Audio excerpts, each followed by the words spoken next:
May the words of my mouth and the meditation of my heart be acceptable in your sight, O Lord, my strength and my Redeemer. I wonder if you saw the conjunction of planets just before Christmas. Jupiter and Saturn came together. When it's those two, it's called the Great Conjunction. And Jupiter and Saturn overlying each other would have made a splendid sight if there hadn't been 100% cloud cover. In astrology, Jupiter means power and Saturn means wisdom, so it's heavy stuff. When it happened in 1484, it was taken as heralding the Italian Renaissance.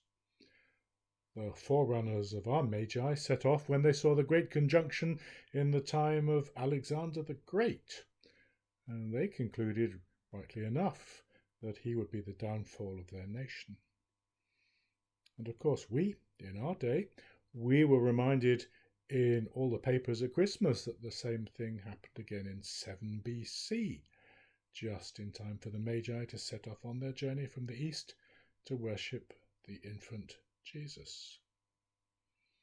What the Great Conjunction of the 21st of December 2020 might mean will depend on whether you ask Joe Biden or Nigel Farage, I suppose, though we shouldn't get too excited because it does actually happen faithfully every 20 years or so.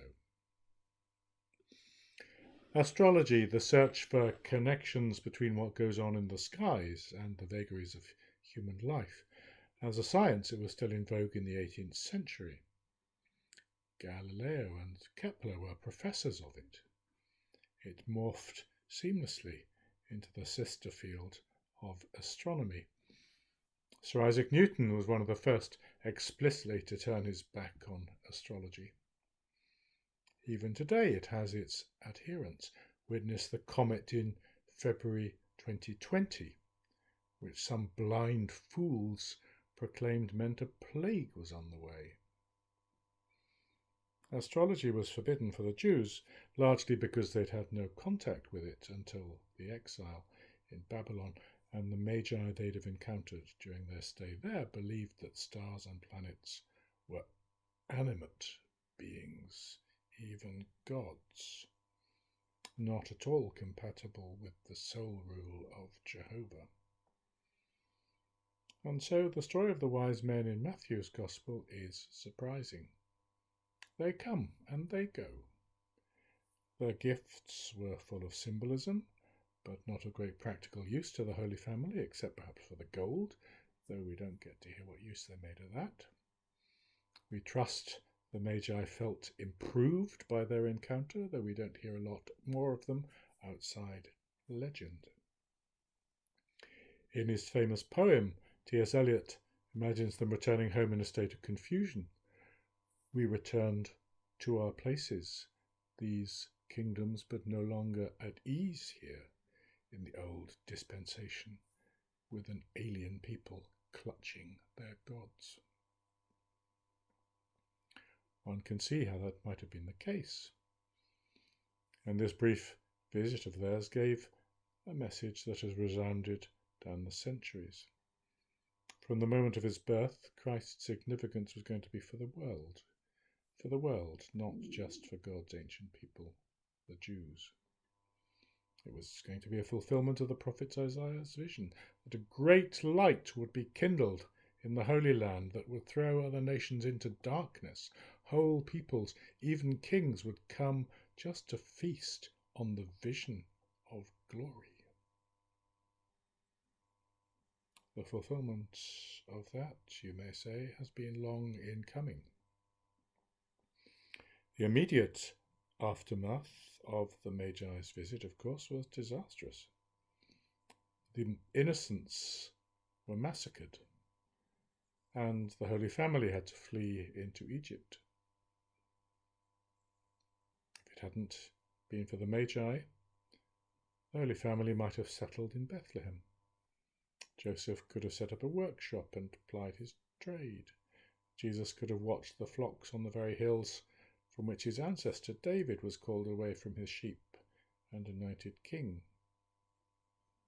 The Sea of Galilee up in the north that its fishermen might never have become known to him. It's interesting that twice in the Gospels, foreigners come looking for Jesus. In Jerusalem, some 30 years later, "Sir," say some Greeks who've come to the city for the Passover, "Sir, we would see Jesus." And the very next day, the Passion begins. Not good news. In the same way, the Magi, who ask Herod for directions, set off the wandering that would define Jesus' ministry and end with his death on a cross.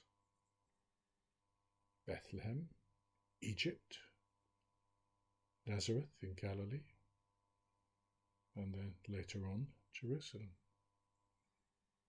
A safe home, two safe homes, Joseph's in Bethlehem, which might have been a happy place to spend his life in, but suddenly turned deadly, and his father's house in the temple, which should have been sanctuary for him. Egypt, where the Holy Family fled to avoid the massacre of the innocents. Egypt was a place of refuge that could only be temporary. Then on to Galilee, a headquarters where he could grow and be fed and learn to feed others, but once again, where he could not stay forever.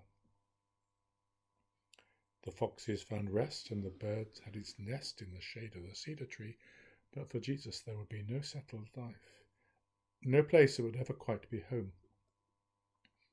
A constant movement between threat and temporary refuge.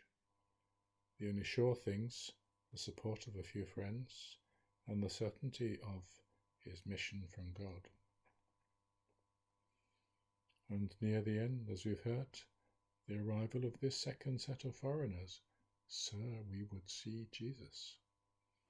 And suddenly the innocent man who'd escaped Herod the Great as a baby 30 years before would be sent off by Pontius Pilate to another Herod in the hope of keeping his own hands clean. I gather Roman Catholic priests are being disciplined for preaching longer than 5 minutes in the pandemic, so I must keep this short. I've laid out enough to come back to over these next few Sundays after Epiphany. But at the beginning of this new year, let me just leave you with this point. Bethlehem, Egypt, Galilee, Jerusalem. Danger, refuge, home, no permanence in each.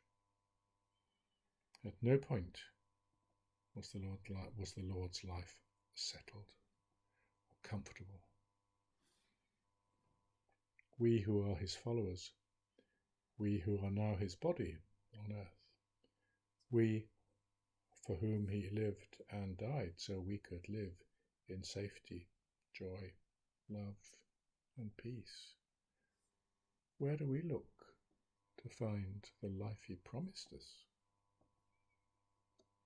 The answer, you don't need me to tell you this. The answer is very close to home.